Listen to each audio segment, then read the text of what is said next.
E agora? Sou eu que estou errada? Eu, essa pessoa que trouxe aqui um desconforto, depois no meio da conversa parece que sou eu que estou errado. Né? Então, eu sou o Igor e eu faço parte da equipe Colar, uma equipe de 5 pessoas especializadas na mudança das relações e, quem sabe, do mundo por meio da comunicação. E hoje a gente vai conversar um pouco dessa situação que muitas vezes acontece, né? Quando a gente traz um desconforto, que é muito conversar sobre alguma coisa com uma pessoa, onde tem uma visão muito forte minha de que eu tô certo e de que alguma coisa errada aconteceu comigo, né? Enfim, que não deveria estar acontecendo e parece que no meio da conversa a coisa se inverte e aí começa a ter essa dúvida, quem que tá certo mesmo, quem que tá errado? Essa é uma sensação que muitas vezes acontece. Queria lembrar que a gente faz 2 lives por semana. A gente faz as segundas às 18 horas e também as quintas às 18 horas, sempre aqui no Instagram. Essas lives depois elas são convertidas e viram um podcast. E a Ana Beatriz está dizendo que o áudio melhorou.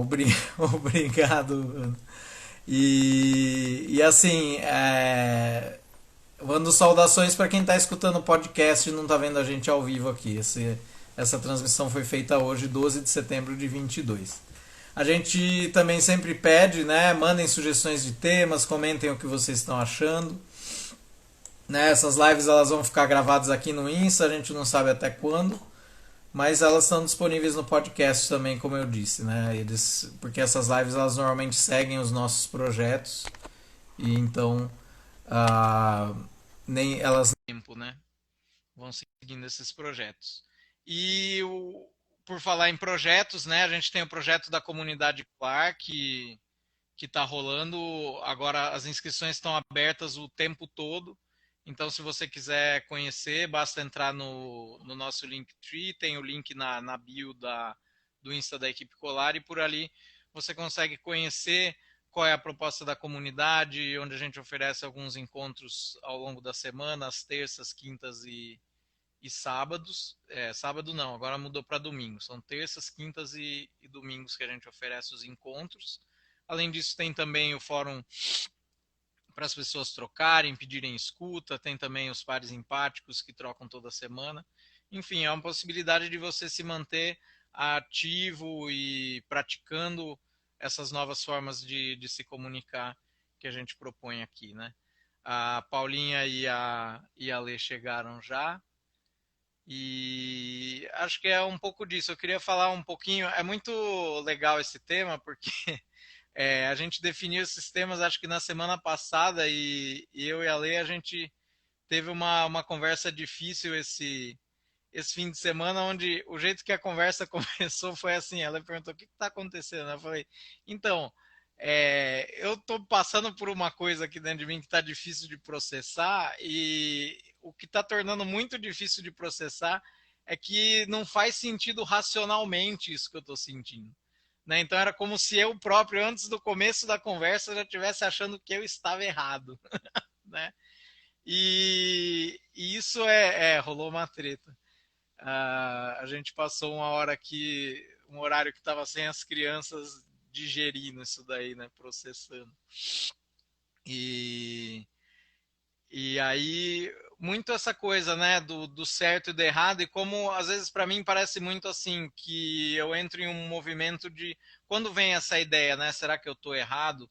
É muito uma coisa assim, de só ter validade aquilo que está se passando dentro de mim, em termos de sentimentos, né, se eu tiver certo. Então, se eu tiver errado, aquilo não tem validade nenhuma, não era para estar ali, né? E esse é um caminho difícil porque dificulta para mim de entrar nesse sentimento e ver do que ele está querendo cuidar ou o que ele está apontando. Né? Se eu estou insatisfeito, ou triste, ou com raiva, né, ou frustrado com alguma coisa, é porque alguma coisa importante para mim não está sendo percebida como cuidada. E aí, se eu entro numa análise racional disso, se está certo ou não eu estar desse jeito, fica muito restrito esse modo de eu entrar nesse sentimento e tentar descobrir, então, o que é importante, o que realmente está acontecendo, né? Eu acho que um outro aspecto também que me vem é essa coisa da percepção. Como a percepção é muito diferente para as pessoas, né? E a gente fica, às vezes, tentando achar uma realidade única, quando o que está difícil é exatamente o jeito que cada pessoa experimenta a realidade, né? E isso começa, acho, pelo fato da gente ser diferente, né? Cada pessoa é uma pessoa, tem toda uma carga, tem toda aquela carga também de condicionamentos e de estruturas, né? Que a gente fala bastante aqui nas nossas lives, né? Essa coisa toda de patriarcado, machismo, racismo, etc., né? Esses ismos todos. E acho que tudo isso meio que influencia o jeito que a gente percebe a realidade. E aí acho que o conflito às vezes começa o ruído de comunicação de como a gente está percebendo essa realidade aqui. E acho que o desespero que dá às vezes é assim, mano, você não enxerga isso que eu estou enxergando? Ou, como é possível você estar enxergando de um jeito tão diferente isso aqui que está na minha frente, né? Então, acho que para começar a dar o primeiro chute aí, acho que é por aí. Lê, você quer trazer? Eu acho que eu acho que tem uma coisa interessante, né, que acontece quando eu gosto de contar essa história, porque essa história eu já contei várias vezes, mas é uma história muito boa, né, que ilustra essa questão de certo e errado, que é eu estava no parquinho com as crianças uma vez e aí veio um cara e começou a brigar comigo. Porque ele veio e bronqueou comigo, porque basicamente ele achou que eu tinha que ter segurado o Heitor, alguma coisa assim. Mas eu tava com duas crianças sozinha, estava escurecendo e eu tentando pegar uma criança de 2 anos, de 4 anos, uma criança de. Enfim, eram dois bebês, não era nem 4 anos, acho que era mais nova, né? A Helena um bebê e o Heitor um bebê menor. E os dois, só que os dois andando, que o Heitor começou a andar com 10 meses, veja só. Veja só. E aí a pessoa andando, aquela loucura e tal, e aí alguma coisa escapou, acho que o Heitor jogou areia no filho dele e tal, lógico que ele ficou bravo. Mas o lance é que ele chegou em mim e falou, faz alguma coisa, um negócio assim. E eu respirei, né, e toda trabalhada na CNV, resolvi que eu, não, calma, isso tá me incomodando, eu vou lá falar com o cara. E me aproximei toda fofa, tipo, oi, tudo bem? Meu nome é Letícia, não sei o que, lá. E aí o cara, ele subiu o gás, ele começou a brigar ainda mais comigo, né? Veio com um papo de, não, que não sei o que e tal. E aí, quando ele começou a levantar a voz de novo, aí alguma coisa pulou de dentro de mim e eu saí desfiando um monte de palavrão. E aí ele ficou chocado. Mas palavrão, gente, a gente estava num parquinho cheio de crianças. Um monte de palavrão, das crianças tudo olhando, assim, todo mundo olhando. E aí aquele espetáculo. Aí o cara parou, olhou para mim. Você aí você ainda quer estar certa? Você ainda quer ter razão? E eu lembro que eu parei, tipo, isso saiu de mim, então eu trouxe, tipo assim, não quero saber se eu tenho razão, não. Que se foda se eu tenho razão, não. Você não vai falar comigo desse jeito e pronto. E eu achei isso tão, assim, foi como se uma coisa tivesse me lavado. Porque a minha vida inteira, eu só senti que eu podia brigar por mim se eu tivesse certeza que eu tinha razão.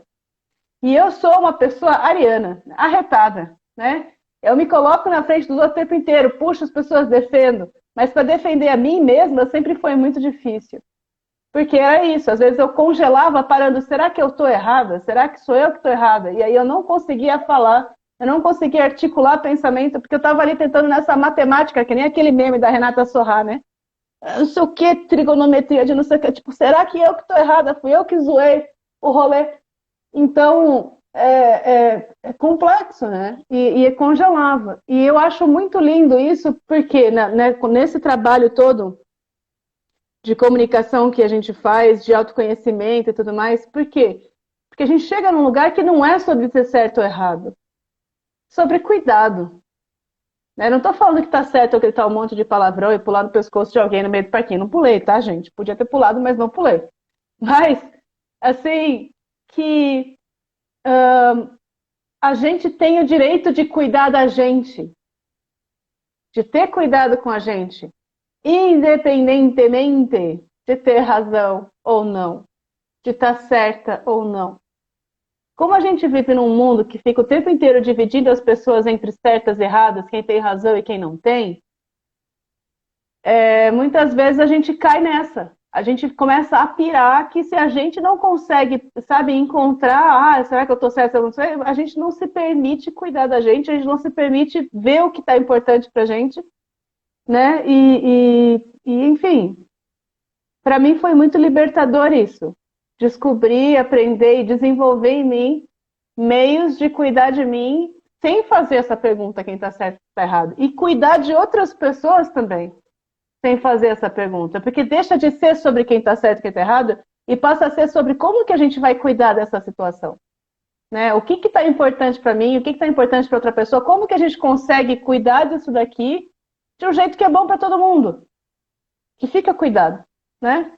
E aí, quem está certo, quem está errado, quem tem razão, quem não tem razão, fica meio irrelevante. Eu acho bacana a gente pensar no que esse certo ou errado cuida, mas eu vou passar para a Paulinha, que eu acho que ela está meio que querendo falar ali. Pô, muito bom, amada. Nossa, gente, já começaram muito bem aqui o movimento. Eu acho que essa mudança de foco, ela foi tão revolucionária na minha vida, quando eu comecei a estudar todas essas coisas, que acho que eu fiquei um bom tempo sem chão.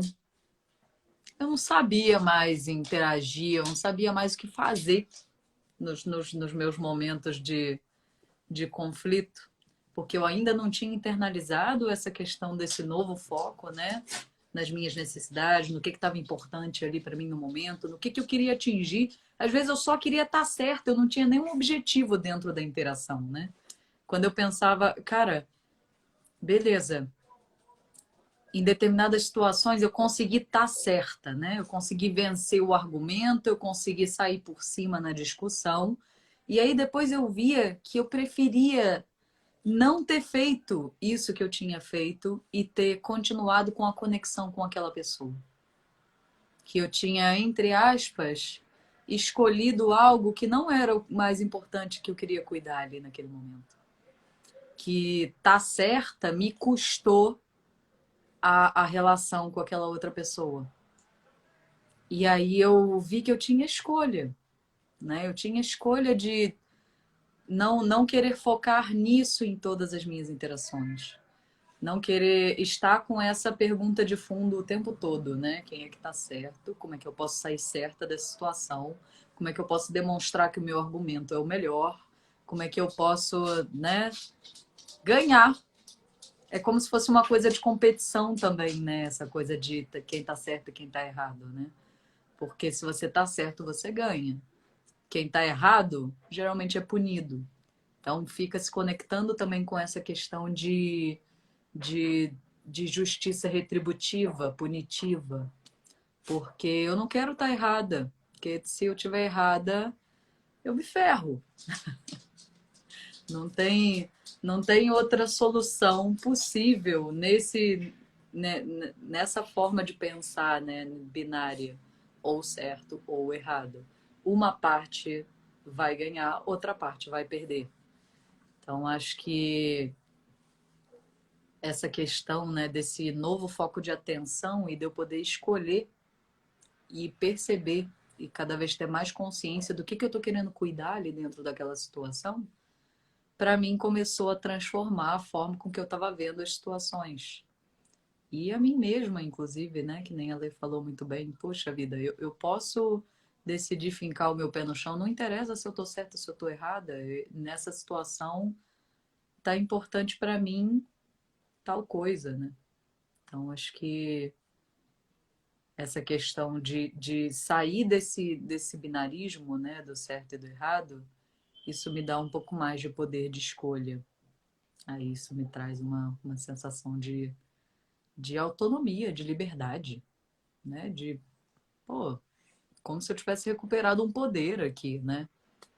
Então, acho que isso é uma coisa interessante de trazer também. E você, Igor? Como é que tá por aí? Para mim ressoou bastante isso que você trouxe, né? Eu não sei, acho que uma coisa tem um pouco a ver com socialização, outra também tipo de personalidade, né? Para mim sempre foi mais difícil me colocar, ou às vezes naquela rapidez, né? Da coisa da conversa rápida, dos argumentos que vem, mas é isso, mas é aquilo, mas não é bem assim, não é assim. E também uma disposição, acho que minha, muito de escutar e de às vezes aquela coisa dar razão às vezes para o que a outra pessoa está trazendo, né? E acho que esse pensamento que você trouxe, né, da coisa sempre do ganha-perde. Então, parece que uma conversa que eu vou entrar e trazer um desconforto, né, e às vezes colocar que esse desconforto vem do jeito que eu vivencio, experimento a ação de uma outra pessoa que está junto comigo, né, em relação, e passa sempre por isso, por essa coisa do ganha-perde, ou do certo-errado, né, e não é como é uma proposta assim, da gente suspende um pouco talvez a hora do julgamento e vamos ver se a gente consegue olhar para tudo que está aqui, né? Porque um movimento muito meu era de invalidar o que estava passando dentro de mim, né? E então é viagem minha, enfim, não é bem assim, ou na verdade sou eu que estou errado. E essas coisas vão se enterrando assim, né? Vai pondo camada em cima de camada e aí parece que chega uma hora que pode explodir assim. E então para mim foi muito libertador também poder perceber que não, é possível a gente colocar na mesa as visões diferentes e tentar achar alguma coisa junto ali, né? Se a gente quer manter a relação, se é importante a gente manter a relação, né? Então ver o que está acontecendo que está importante para mim, que está importante para você e de que jeito que a gente pode equilibrar essas coisas, né? E perceber que assim, que tudo pode ter validade, né? Tudo pode coexistir e que às vezes eu tô cuidando da mesma coisa que você quer cuidar, né? Às vezes a gente você tem sempre aqueles exemplos, né? Eu quero me divertir, só que eu quero jogar videogame, a outra pessoa quer ler, né? Então, como é que a gente consegue fazer isso junto? Tá certo quem lê, tá errado quem quer jogar videogame? É uma coisa que a gente tinha que fazer junto. Aí entra aquelas coisas também das expectativas, né? E, e muitas vezes também acho que um lugar que vem muito isso é quando tem quebra de acordo, né? Então eu fiz um acordo com você, né, que eu ia fazer tal coisa. Não tá me vindo agora um exemplo prático aqui, talvez venha depois. Mas aí eu descumpro o acordo, né? E aí a ideia da gente é o quê? É estabelecer quem está certo, quem está errado, para estabelecer alguma punição? Ou a gente vê por que esse acordo está sendo descumprido? Né? Porque a ideia é que toda ação está querendo cuidar de alguma coisa. Então essa ação que eu tive que descuidou desse acordo, ela quis cuidar de alguma outra coisa. Então talvez essa outra coisa não esteja sendo considerada aqui num contexto maior desse acordo que a gente está fazendo. E aí de que jeito a gente consegue incluir isso para fazer um novo acordo, né? Ao mesmo tempo, como é que a gente olha assim para a frustração que existe de um acordo descumprido, em que tem, né, cuida muito de uma segurança. A gente faz acordos por causa disso, porque, poxa, né, seria bom que a nossa live começasse às 6 horas, porque a gente faz uma divulgação e as pessoas estão esperando que a live comece às 6.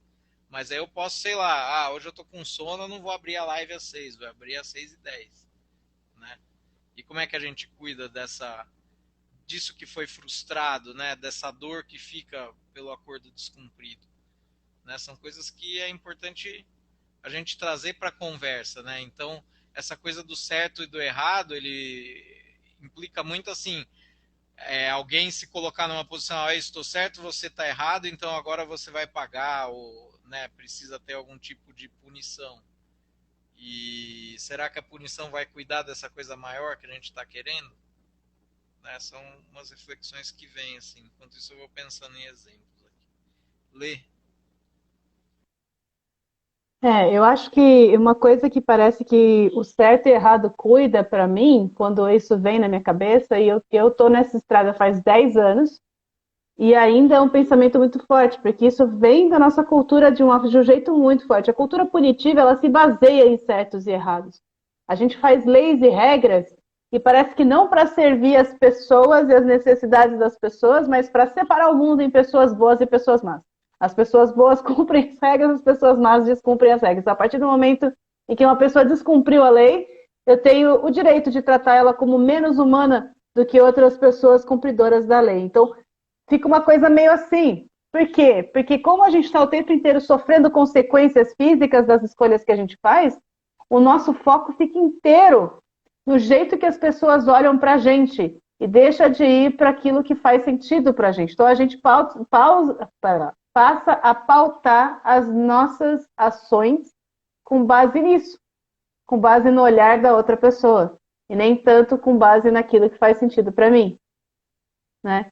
Mas, então, tudo isso para dizer o quê? Que ainda tem, quando eu vejo coisas fortes, quando eu vejo coisas que são muito importantes para mim, eu ainda percebo em mim esse movimento de certo e errado, por mais que eu não queira usar essas palavras, né? Vai para esse lugar. Então, por exemplo, quando a gente fala de um homem agredir uma mulher dentro da constância, né, do casamento, tipo esse negócio de violência de gênero, então vem uma sensação, isso é errado, porque não pode fazer isso porque isso é errado, né? E eu percebo que a pessoa dentro de mim que diz isso é uma pessoa que quer muito essa validação, que é o que eu falei no começo, a sensação de que eu não tenho direito de pedir que coisas sejam cuidadas para mim se eu não tenho razão. Então, quando eu falo que uma coisa está errada, eu empurro lá para fora de mim uma coisa que é importante dentro de mim. E dessa forma, eu estou tentando conseguir uma segurança de que isso vai ser visto, vai ser cuidado, vai ser valorizado por outras pessoas também, né? É como se eu estivesse tentando tornar objetiva uma coisa que, na verdade, é subjetiva. E quando eu digo que é subjetiva, não estou dizendo que está certo, que tem razão alguém que agride outra pessoa, né, dentro do contexto de violência doméstica. Não é isso. Mas é que a minha percepção é obviamente diferente da percepção dessa pessoa em relação aos atos dela. Ela não olha desse jeito porque ela está fazendo. Então, veja, cada pessoa tem um olhar em relação a isso, mas a gente pode fazer uma lei para dizer qual olhar é o que vale e qual olhar é o olhar da pessoa que vai ser presa. Mas, no final das contas, a gente está sempre se baseando o quê? No olhar de uma pessoa, né? E aí, assim, é um negócio que é, né, chocante para mim. Então eu tendo a trazer esse certo e esse errado e empurrar essa coisa lá para fora para tentar buscar essa garantia. No entanto, se eu paro para pensar, eu não quero nunca que um cara deixe de agredir uma mulher porque é errado. Eu quero que ele deixe de agredir uma mulher porque machuca. Porque existem outras formas de resolver conflitos. Porque ele não tem, né, ele não se perceber no direito de usar a força física dele para intimidar ou machucar outra pessoa, né? E menos ainda uma pessoa que convive com ele e que apoia ele dentro de um contexto de violência estrutural que se chama machismo, né? Então, assim, o que é importante para mim é o que está dentro desse cara e não o que está fora. Não que a ação dele não seja relevante, mas é que a partir do momento em que não tem ninguém olhando para ele, ele vai agredir essa mulher.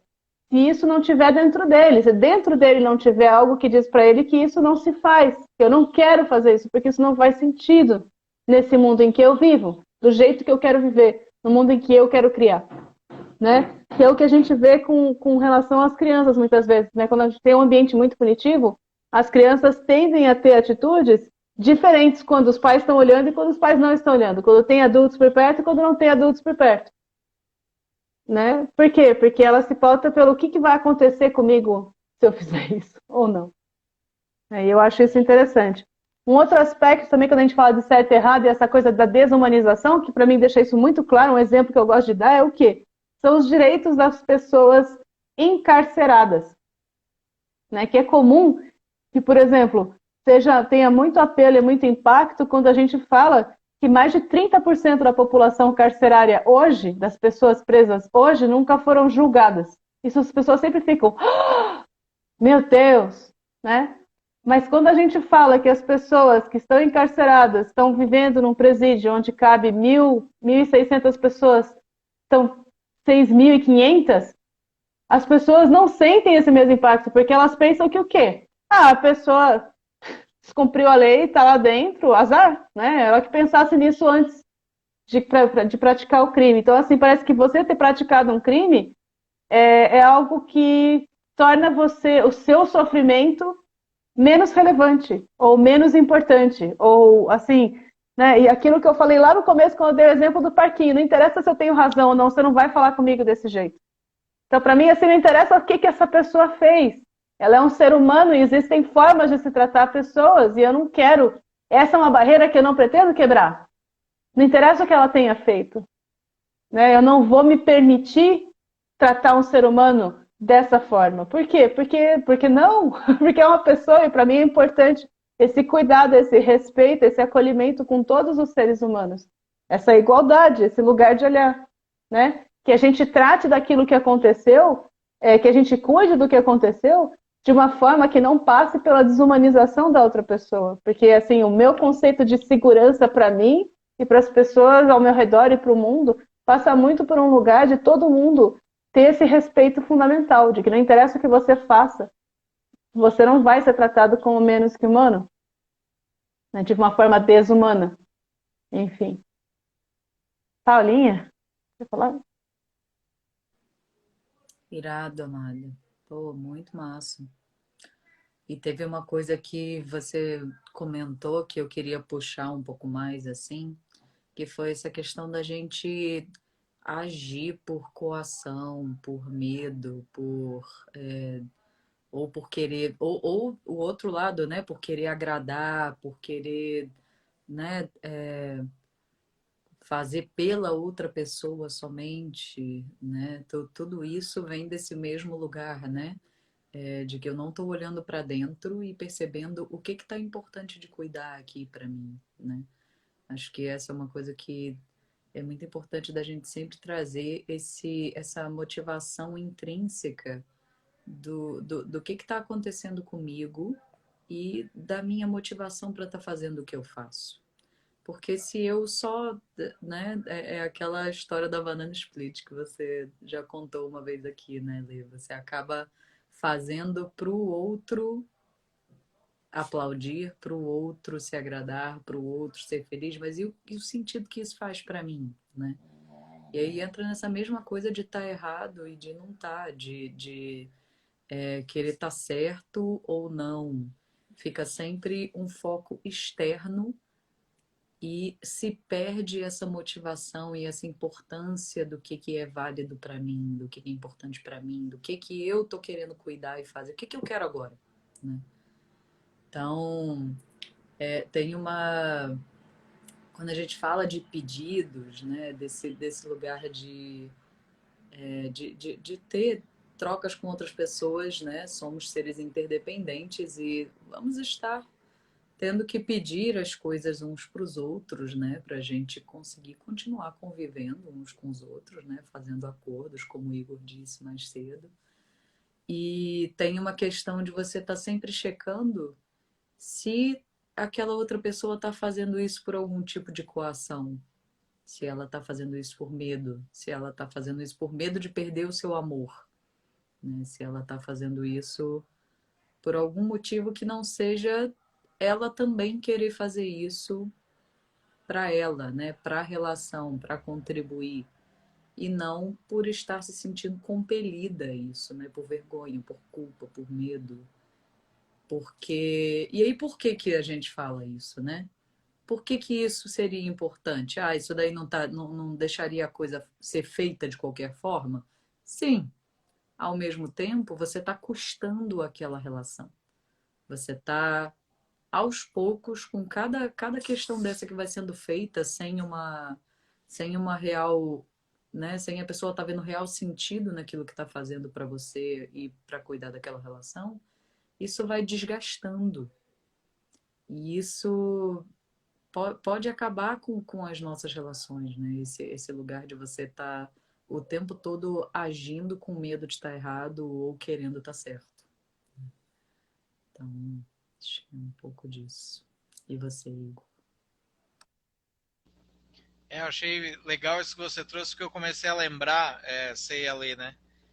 Eu passei, acho que eu comentei em outras lives, eu passei bastante tempo da minha vida em escolas militares e tinha sempre a história, acho que foi na live da disciplina que eu falei, essa história de que seria importante a gente em algum momento desenvolver a disciplina consciente, que seria estar de acordo com as regras, mas sem uma necessidade de uma cobrança ou até que as próprias regras não existissem, né? Seria essa coisa de eu ver um sentido naquele comportamento, ou naquele modo de agir e fazer isso da minha própria motivação e não com medo de uma punição ou, né, essa coisa toda que tem da lei, né? A lei, a gente na faculdade de direito aprende, né, que a norma e a sanção, não existe norma sem sanção, tipo, né, em básico de teoria do direito, que é isso, você tem uma lei e você tem uma consequência, né, do não cumprimento daquela lei.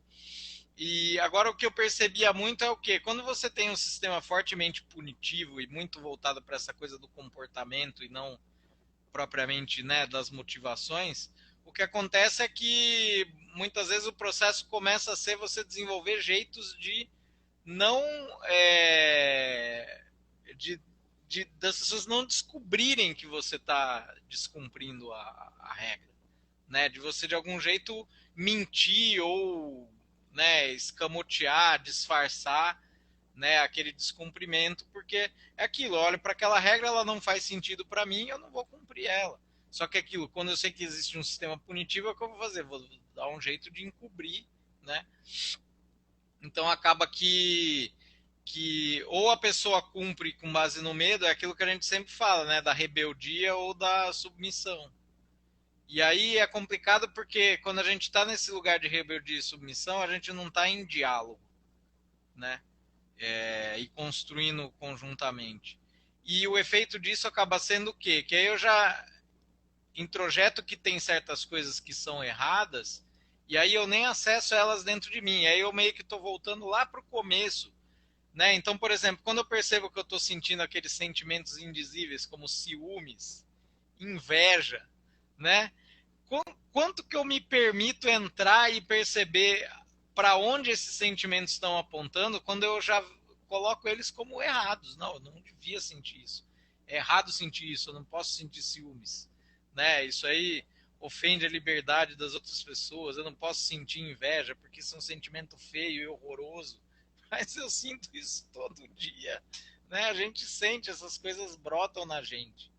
E aí do que elas estão querendo cuidar? Às vezes estão querendo cuidar de companhia, de amor, de presença, né? Ou sei lá, no caso da inveja, de evolução, de, né, eu queria estar em outro lugar, né? Enfim, eu fazendo outras coisas, né? E aí se eu não entro nisso, se eu acho que é errado, eu já me desconecto completamente. Então parece muito para mim um processo de lidar com isso ver isso que eu estou julgando como certo ou errado, né?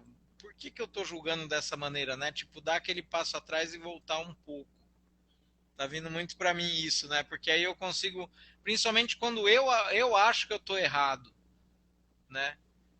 Eu acho que quando eu tenho absoluta certeza de que eu estou certo, sei lá, acho que rola aquela coisa da defesa, tem mais, começa a vir mais, né, argumentos, não sei o que. Aí, só que isso é uma armadilha também, porque às vezes se eu me fecho na minha posição e não consigo ter abertura para ver a posição da outra pessoa, vai ser difícil a gente se conectar também, né? E aí é aquilo. A gente perceber que esse caminho também que a gente sugere aqui nas lives, nas nossas práticas, é um caminho novo. É uma possibilidade que eu posso escolher, né? Não é o novo certo.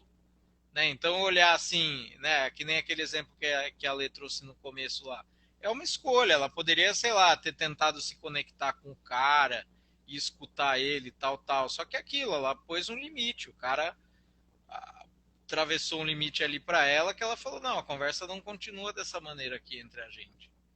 Né? E aí a gente pode fazer essas escolhas, né? Eu acho. Mas está vindo muito isso de que principalmente quando é uma coisa que eu acho que é errado, o meu caminho muitas vezes é de esconder, de não olhar para aquilo, de não lidar com aquilo e a grande questão é o quê? Não vai embora, né? Aquilo não vai embora. E em algum momento eu vou ter que me deparar com isso e olhar de frente. E aí é o processo, né? Às vezes a gente só vai adiar esse processo aí, né? Vai ler. Não, então, eu acho legal trazer aqui a questão do gaslighting, que a gente chama, né, no feminismo, que é o quê? Que é um nome que a gente dá para um tipo de manipulação, mas eu falo manipulação, parece que é uma coisa deliberada, e às vezes acontece sem a pessoa querer, né? Sem as pessoas fazerem de propósito, mas enfim. É quando dá aquela sensação de que você tá ficando louca, sabe? De que a sua percepção da realidade não é válida. Né? Você é exagerada, você é louca, o que é isso? Imagina. Né? Para que você está brava com isso? Por que você está irritada? Né? De onde que tal? Isso é baseado num filme, numa peça. Para quem tiver interesse em saber mais sobre esse tema, tem um texto a respeito no meu blog que chama Narca é a Mãe, lá no WordPress. Chama Estou Ficando Louca. E aí você pode ver mais sobre a história do termo gaslighting. Mas a questão é assim, quando a gente pega essa hora do eu que estou errada, é muito louco porque às vezes cai nesse lugar de gaslighting. É um lugar em que você estava ali se sentindo a pessoa que tinha toda a razão do mundo, e aí você chega lá, outra pessoa com a maior desfaçatez da face da terra, tipo, não, não, não, você que está errado. E aí é uma loucura, né? Então, assim, não é sempre de propósito, não é sempre deliberado, não é sempre manipulação. Eu acho que isso é uma questão, né? Quando a gente traz esse conceito de gaslight, muitas vezes é com muita fúria, assim, né? Tipo, essa pessoa tá querendo me enlouquecer, ela quer me, né? Mas às vezes a pessoa do lado dela, realmente ela acha que aquilo é super normal. Não sei por que você tá tão brava comigo, né? Então, assim, esses dias eu tive conversando com uma amiga que, depois de muito tempo de término do relacionamento, ela conseguiu perceber o quanto ela estava sofrendo, porque a pessoa que estava com ela não reconhecia que o acordo que elas haviam feito tinha sido quebrado. Ela colocava, por exemplo, o quanto tinha sido importante para ela, liberdade, não sei o que, lá, mas não reconhecia, não via a dor dela. Era essa minha amiga. Em outro caso também, uma vez eu estava fazendo um curso sobre não monogamia com a Geni, sabe, a Geni do Genipapos. Se você não conhece, você precisa conhecer, ela é sensacional. Genipapos com G, procure, é incrível. Mas aí eu estava fazendo um curso com ela, e em um determinado momento um homem apareceu ali e falou assim, como é que é? Sobre não monogamia, né, gente? Essa coisa das pessoas não terem um acordo monogâmico dentro do casal. Nada contra monogamia, mas enfim, terem um acordo, né, de serem livres para explorar relações com outras pessoas e tal e tudo mais. Enfim, e aí ele falou assim, não, porque eu sempre traí a minha esposa, eu fui casada durante X tempos, eu traía muito, mas depois de um tempo é que eu percebi que não era uma traição, né? Porque eu falava para ela que eu não queria ser monogâmico e como ela não aceitava isso, era o único jeito de eu cuidar da minha liberdade. Né? E aí, para mim, ficou aquela coisa horrível. Quer dizer, era o único jeito. Você não podia chegar para ela e falar, então, eu preciso disso e agora você tem uma escolha. Né? Então, para mim, ficava muito isso. O que esse cara fez é o quê? Errado. Ele está errado. Ele está errado e está erradíssimo. Porque ele devia ter passado essa escolha para ela. Mas a realidade é o quê? Você olha aqui para ele, realmente ele não está errado. Na cabeça dele, né? Ele fez a única coisa que ele podia fazer. Ele não consegue perceber que arriscar perder aquele relacionamento, né? Mas dar essa escolha a ela, talvez fizesse mais sentido do ponto de vista dela, né? Porque ele só conseguia olhar o ponto de vista dele, né? Não vou nem entrar no mérito do machismo aqui, gente. Muita vontade, mas eu vou ficar aqui, porque senão é capaz de eu passar uma hora falando sem parar. Mas a questão é, né? Muitas vezes a gente tem essa sensação de gaslighting, né? Então, e foi o que eu senti naquela hora. Eu senti naquela hora, tipo, um cara colocando algo que para mim parecia uma violência brutal contra uma mulher. Brutal, né? Mas uma violência moral, psíquica contra uma mulher. e colocando aquilo como um direito dele, como uma forma dele se defender de uma violência que ele se via sofrendo por parte dela, por parte da escolha que ele fez de estar no relacionamento com uma pessoa que é monogâmica. Enfim. Então, assim, só para trazer isso. Então, mas aí como é que você lida com o gaslighting? Seja ele deliberado, seja ele involuntário, né? A pessoa simplesmente tem um ponto de vista diverso. E aí esse aqui é o negócio do pulo do gato. Às vezes as pessoas chegam para ele e falam assim, será que ele é um psicopata? Ele faz isso, isso, isso e isso. Ou será que é um sociopata? Será que é uma pessoa narcisista perversa? Ou faz enquete com as amigas, olha, eu fiz isso, ele fez aquilo, sou eu que sou errada? Quem que tá errado? Não sei o quê. E fica essa loucura. Respira. Coloca isso tudo um pouquinho no canto. Não é que nada disso seja importante, mas pensa assim, do que você está querendo cuidar? O que é importante para você? Pensa que a opinião dessa pessoa é a opinião dessa pessoa, ela não invalida aquilo que você sente. Você tem o direito de cuidar daquilo que é importante para você, mesmo que essa pessoa não enxergue isso. Agora, claro, às vezes você precisa que essa pessoa enxergue alguma coisa para vocês chegarem num ponto. Mas aí você chegar argumentando de quem está certo e quem está errado, nunca vai ajudar essa conversa a acontecer num lugar saudável. Às vezes, a gente tem situações em que, né, e é o caso de muitas mulheres, elas têm que lidar com um ex-companheiro que é pai de um filho dela, ou vários. E aí, é aquilo. Por mais que elas não queiram conversar com esse cara faz parte da vida delas. E ela da vida deles. E elas da vida deles, né? Então, assim, é muito triste, às vezes, a gente ter esse momento inevitável em que você vai ter que lidar com uma pessoa na qual você não confia, né? Uma conversa em que você não acha que existe uma intenção de cuidado da outra parte, ou de construção conjunta, ou de cooperação, mas tem alguma coisa ali que é muito importante para você e que precisa ser cuidada. E aí é aquilo, nem sempre a gente consegue ser a pessoa adulta e madura que fala, olha, ok, né, vamos lá de novo conversar com essa pessoa e ver o que eu posso salvar aqui, né, aquele negócio de controle de danos. Às vezes a gente está com tanta raiva que a gente prefere morrer afogada, abraçada com o cara, afundando até o fundo da piscina, ao invés de soltar e nadar para a beirada e deixar ele nadar para a beirada dele. Né, eu já escutei uma mulher falando assim para mim, eu não aguento deixar ele ganhar de novo essa parada.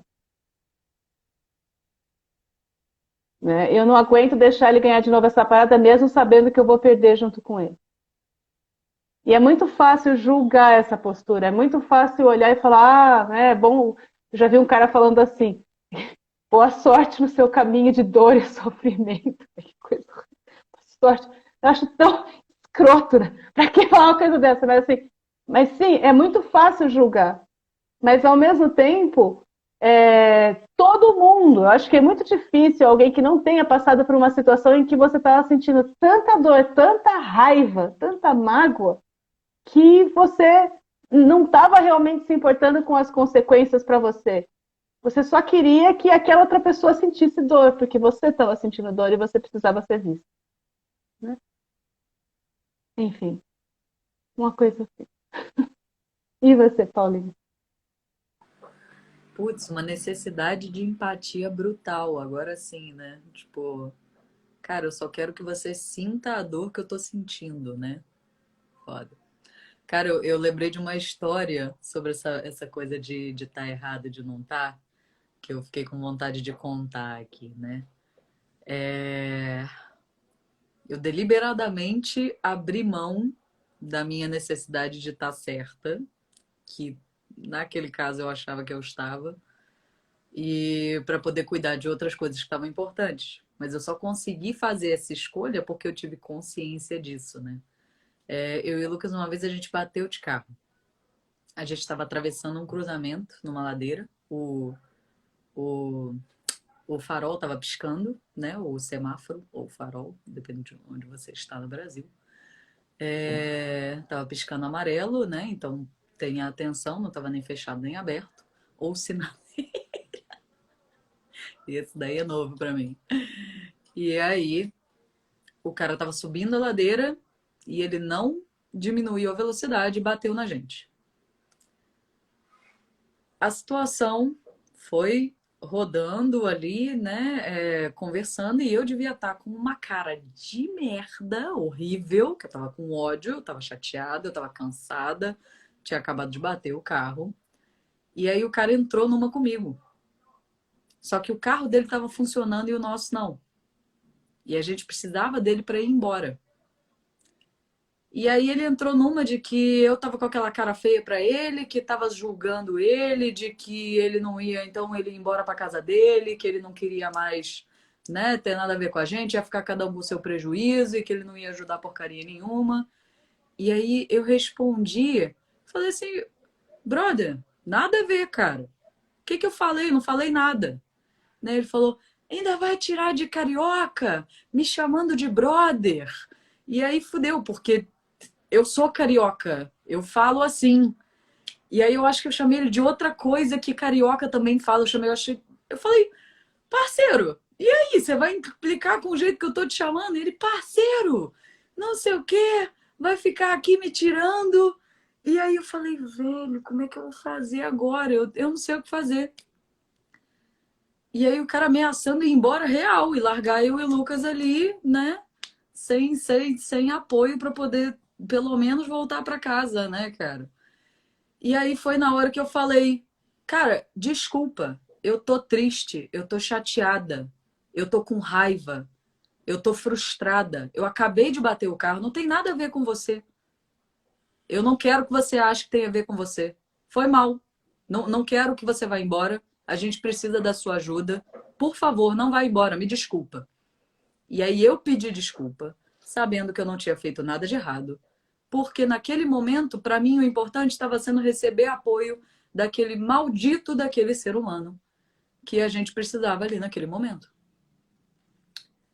Então, foi um momento, assim, extremamente estressante que eu, de certa forma, escolhi abrir mão desse lugar de cuidar dessa minha necessidade, sei lá, 1000 necessidades, cara. Abri mão de tudo ali e falei, mano, beleza, tu tá certo. Por favor, não vai embora. A gente precisa da sua ajuda nesse momento.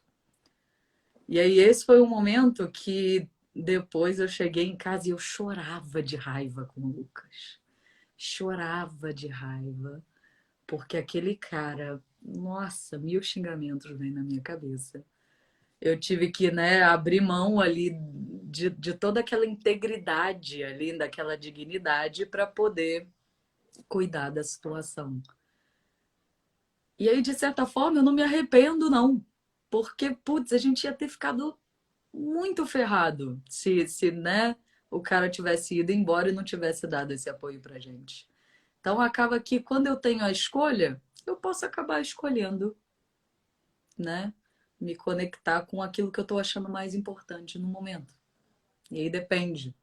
E tem horas que eu falo assim, cara, não, eu só quero brigar. Nesse momento, eu só quero discutir com você, porque eu não quero sair daqui deixando você achar que você ganhou. E aí é exatamente isso que o Lê falou, né? Então, acho que depende do que eu vou querer escolher naquele momento, né? Que atitude eu vou querer tomar. Um pouquinho sobre Eu isso. posso só Pode, atravessar pode. um pouquinho, porque a Leisa está aqui trazendo, já tive um tema assim no trabalho, eu não tive raiva depois. Eu acho que a diferença, Leise, é essa sensação de escolha sem muita escolha, né? Que a avó estava falando. É quando você tem escolhas só ruins. E aí, na real, você não está escolhendo. Está escolhendo menos pior, tipo que nem uma eleição no Brasil, assim. Oh, E aí você não sente que você tem muita escolha real. Não parece, não tem aquele gosto de escolha, sabe? Tem aquele gosto de achaque mesmo, de coação. É muito ruim. Então, assim, às vezes, por exemplo, a Paula poderia ter olhado para o cara, se ela tivesse ali, né? Oh, o momento se abriu ali, e ela recebe, se preenche de empatia, se sente bem com ela, todas as coisas dentro dela estão bem cuidadas, e ela olha pro cara e percebe que, sei lá, ele tá chateado com XYZ, e aí ela se conecta com ele. E pronto. E aí o que ele fala, o que ela fala para ele, não é só um jeito de garantir a segurança dela, mas de fato um caminho de conexão. Isso é possível, já vi acontecer. Mas não é, né, é a diferença entre você ficar com raiva depois ou não. se é um movimento autêntico, genuíno, ou se ficaram coisas que você queria ter expressado e não pôde expressar, né? Então, quer dizer, é muito melhor quando a gente consegue encontrar um caminho de a gente expressar aquilo que está no nosso coração e não a gente ter que engolir aquilo, né? Mas nem sempre isso é possível, né? Assim, eu acho que existe uma questão de gênero aí a ser cuidada, né? Tipo, no sentido de serem mulheres dialogando com homens, por exemplo. Que saco, né? Que saco tantas vezes a gente tem que engolir o sapo para não saber o que vai acontecer, o que essa pessoa é capaz de fazer aqui se eu falar aquilo que eu realmente estou pensando, né? Mesmo que eu encontre uma forma de falar isso de um jeito muito, muito delicado. Então, enfim. E acho que é importante ter essa atenção quando sempre tem, né? Porque sempre vai ter algum tipo de estrutura operando, né? Então, quando é um homem conversando com uma mulher, essa coisa que vocês falaram, né? Do ambiente de trabalho, sempre tem quem é chefe, quem é subordinado normalmente, né? É raro alguma organização que não está organizada assim, né? De maneira piramidal. E, sei lá, uma pessoa negra com uma pessoa branca. Então, sempre vai ter essas coisas para a gente olhar, e normalmente o errado é quem está no polo mais fraco aí dessa relação, né? Ou que é visto como errado, ou que está exagerando, ou alguma coisa do tipo, né? Isso que a Letícia trouxe do gaslight é muito importante e opera principalmente nessas questões de opressões estruturais, né? Então, sempre ter essa tensão, né? Do qual é a estrutura que está operando aqui, né? Porque normalmente vai ter algum tipo de estrutura operando, né? Ou se é um adulto, uma criança, uma pessoa que tem mais dinheiro ou mais poder que a outra, né?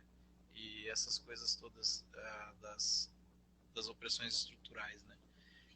Eu acho que eu já iria para considerações finais e acho que principalmente escutando vocês duas agora, vem para mim muito importante de novo, né? Aquela dimensão do apoio. Eu percebendo essa conversa que eu tive com a Letícia, essa treta que a gente teve esse fim de semana, eu acho que seria muito mais fácil se eu tivesse tido bastante escuta no momento antes da gente conversar, né? Porque aí acho que eu teria mais claro dentro de mim, mais dissolvida essa questão do certo e errado, e aí acho que eu teria mais segurança para trazer o que estava me incomodando em termos do que era importante para mim dentro da nossa relação, né? E acho que é isso, a gente ter essa possibilidade de ter apoio fora da onde a treta está acontecendo é importante para isso, para ter esse movimento, por exemplo, que a Paula mostrou, que é de ver o que está importante aqui no momento e o que eu quero cuidar, né? E aí, às vezes, fazer essa escolha, ainda que difícil, e aí ter também esse apoio para depois processar essa raiva que às vezes vem e esse luto que vem por não ter tido uma escolha melhor aqui, né? Ou uma opção melhor ali naquele momento para escolher, né? Então essa dimensão do apoio ela é muito importante para tratar todas as etapas desse processo aí, tanto antes de uma conversa difícil como depois, né? Para processar, porque nem sempre as coisas acontecem do jeito que a gente espera ou gostaria, e às vezes esse processo da gente aceitar o que foi possível no momento implica a gente enlutar né, sentir toda essa tristeza e essa dor pelo que não é, e para poder seguir em frente, né? Então isso a gente não vai conseguir fazer sozinho, a gente só vai conseguir fazer com apoio, né? Lê, quer fazer as suas?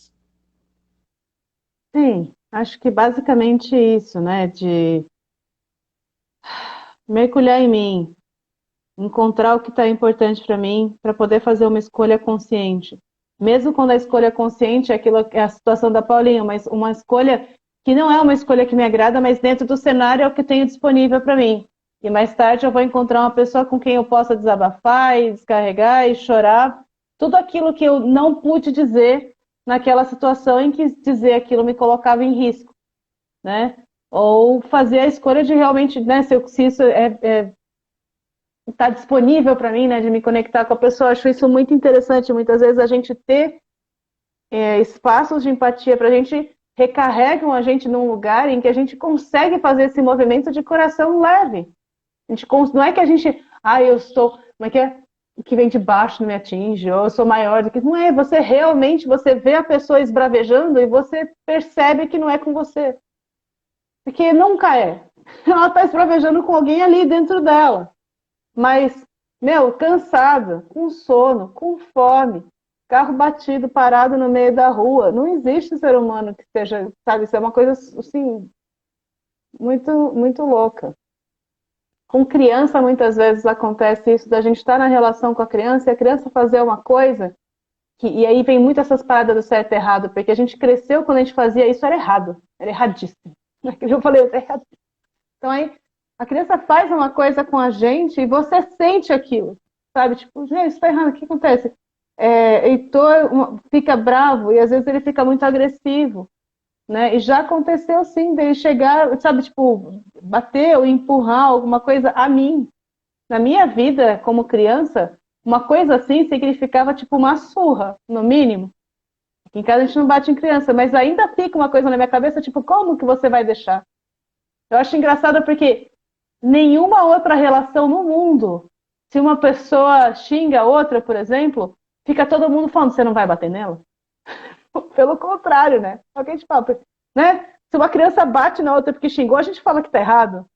Mas quando uma criança xinga um adulto, você não vai bater nele?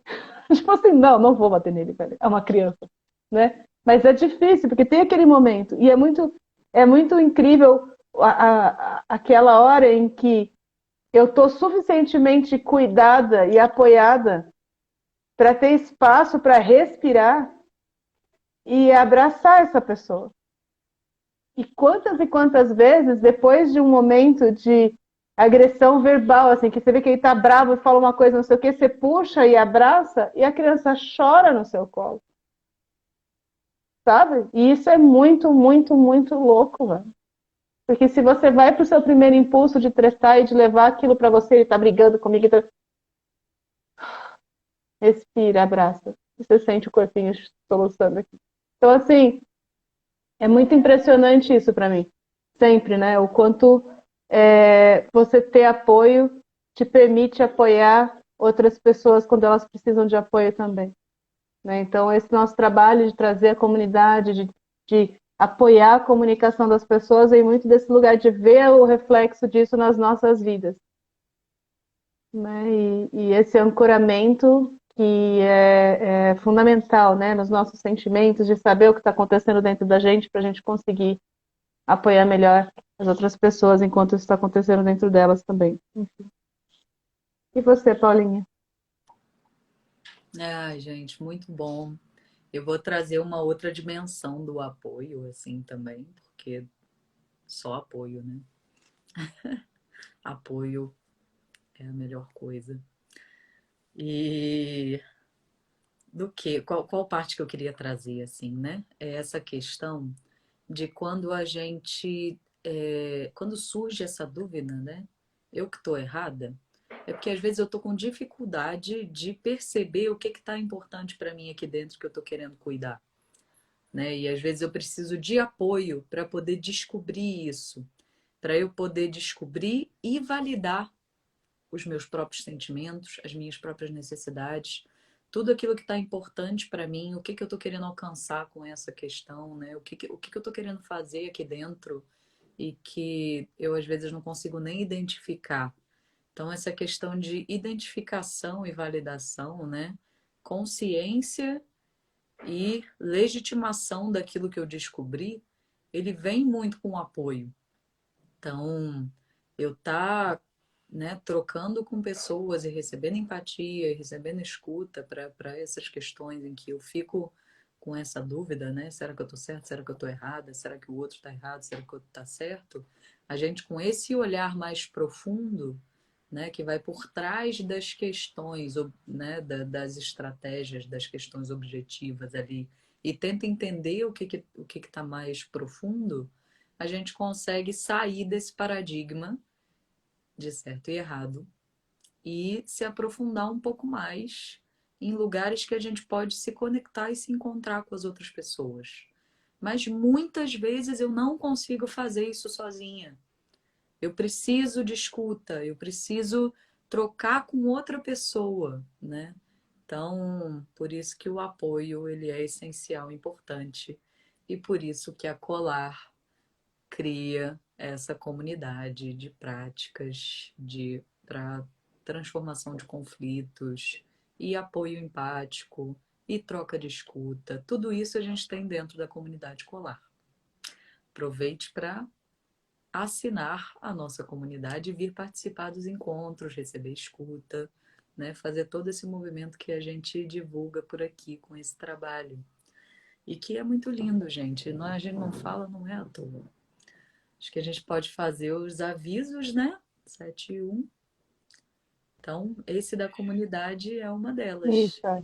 Você já começou com a comunidade aí? Isso. Lá no link da bio também tem a possibilidade de vocês tanto entrarem na página para conhecer a comunidade, onde tem todos os detalhes lá sobre a assinatura.